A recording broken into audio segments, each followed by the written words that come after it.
नमस्कार. जय महाराष्ट्र. महाराष्ट्रातील जनतेला आणि शिवसैनिकांना सूचना आहेत की आपण सोशल मीडियावरती घोटाळा झाला आहे असं आपण एक प्रचार करत आहात.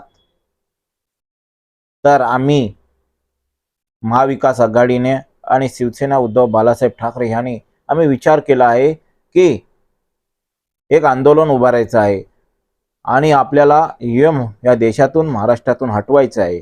त्यासाठी आपण सर्वांनी आंदोलनामध्ये सहभागी व्हा.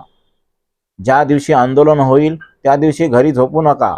खाली व्हॉट्सअपवरती फेसबुकवरती तुम्ही घोटाळा झालाय हा घाला आहे ना. आम्ही त्यासाठी मोठा एक आंदोलन ह्या महाराष्ट्रामध्ये उभारण्याचा विचार करत आहोत. त्या दिवशी तुम्ही घरी झोपून राहू नका, त्या आंदोलनामध्ये सहभागी व्हा. हेच एवढीच सूचना करायची आहे. आपल्याला फुकटचं व्हॉट्सअपवरती बोंबलत बसता आणि प्रत्यक्ष आंदोलनामध्ये सहभागी होत नाहीत. धन्यवाद.